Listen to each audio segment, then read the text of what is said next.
Hey, boys and girls. Mr. Baxter's Learning Channel is the place to be. You've got it. You found me. All right, welcome back, boys and girls. We are now here. This is our first video after spring break. Welcome back from spring break. On spring break, is a fun time where we get to spend some time with our family. We get to take a break from doing some of that schoolwork. Hope you guys were continuing to read and keeping up and making sure your brain muscles are staying strong. All right, so today, guys, what we're going to do in this little lesson is we're going to do a reading lesson together. And before we do our reading lessons, we've got to sing our gathering song. So everybody, let's get ready to gather up. All right, 1, 2, 1, 2, 3, let's go. We are gathering on the rug, on our bones. Everyone is here now. This is our own space now. We are here. We are here. That's right. We are here in Mr. Baxter's digital beehive. I've got Rickety Tickety here with me and Mabel, and today we are going to do a reading lesson. Now, you guys know as super avid readers that there are two different types of books. We have fiction and we have nonfiction. But you also know as busy Baxter bees that we have two questions we ask ourselves when we start learning. We are going to ask,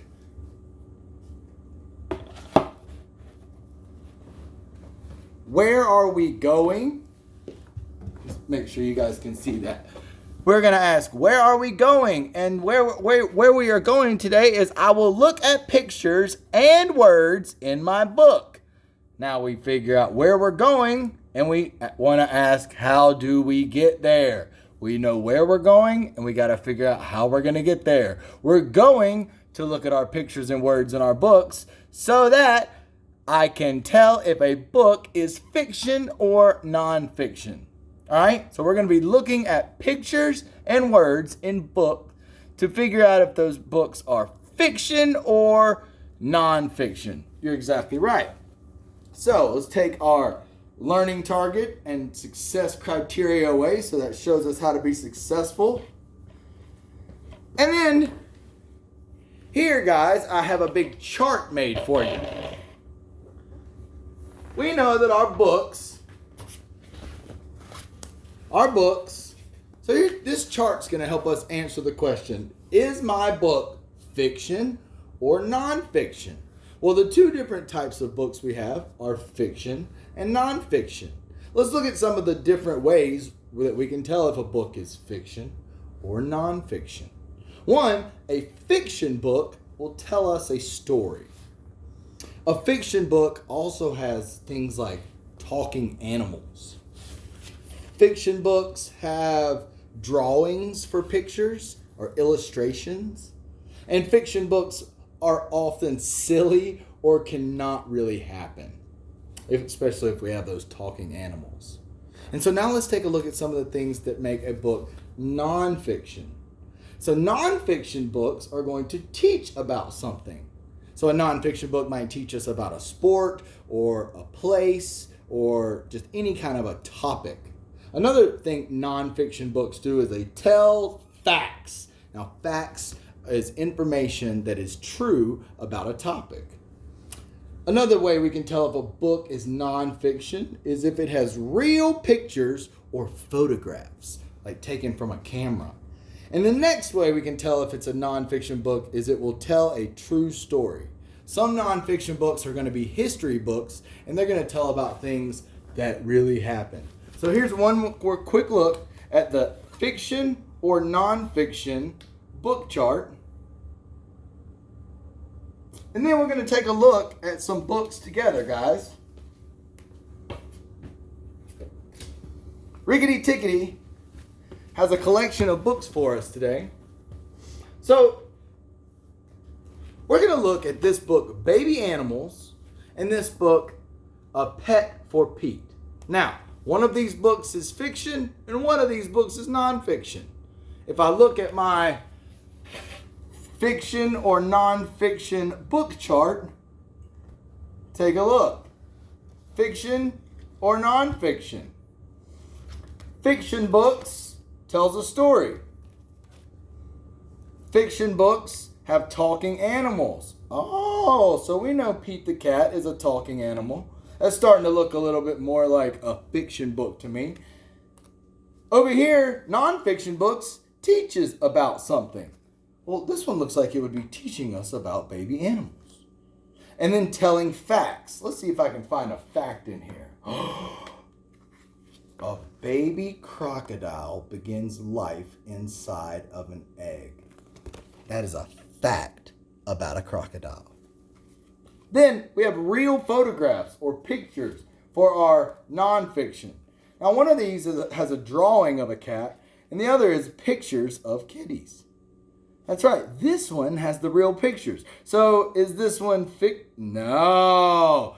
Pete the Cat, A Pet for Pete is a fiction book, and Baby Animals is a nonfiction book. So this chart will help us figure out if a book is fiction or nonfiction.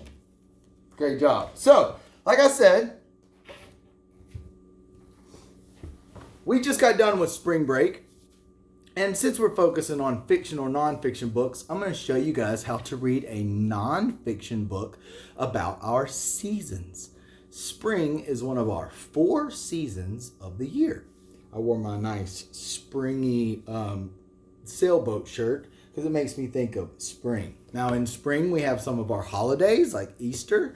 We also have, we have our break that we took from school, so from our spring break. And also there's some cool things that go on during spring. We might start to see some flowers come about, maybe some baby animals popping around. Now, I want to show you guys how, as an avid nonfiction reader, I read through an informational book or a nonfiction book and notice some of the things that are the same or a little bit different about my fiction books, right? Because we know that we've got picture power. Are there only pictures in a fiction book?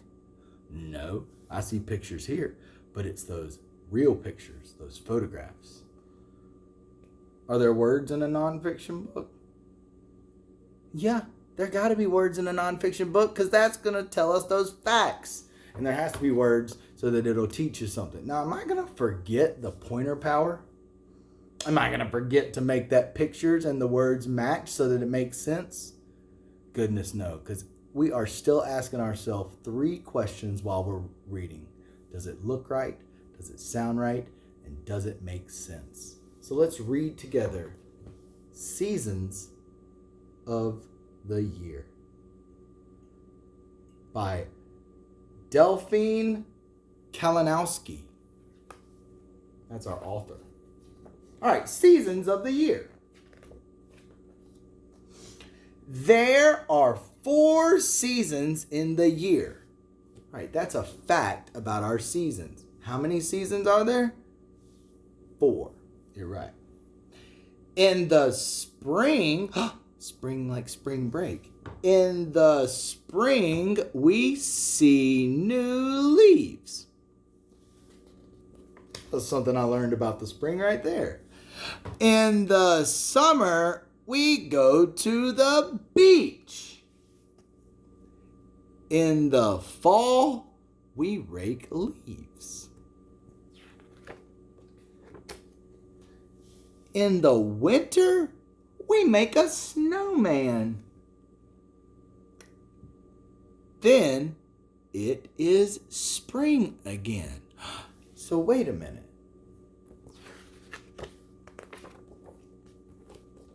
Teaching books make me think.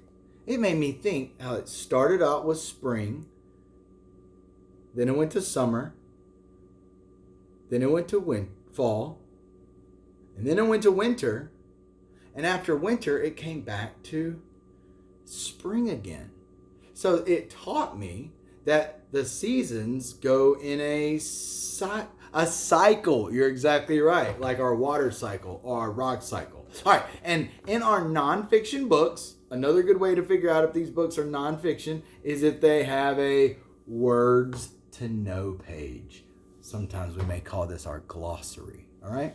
In our words to know page, we have beach, leaves, rake, and snowman. I want you guys to take a look at that picture right there. Take a snapshot. You may pause it if you want. And I want you to see if you could tell somebody watching this video with you which season we would see the beach, the leaves, a rake, and snowman. Now don't let those leaves fool you. We might think of leaves in the fall, but we learned a fact in this book that new leaves come in the spring.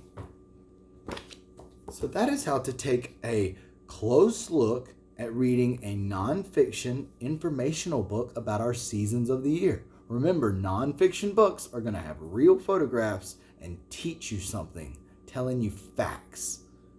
All right, Baxter Bees, this is Mr. Baxter signing off. This was our our instructional read aloud of seasons of the year for our Monday, April the 13th. Get to reading.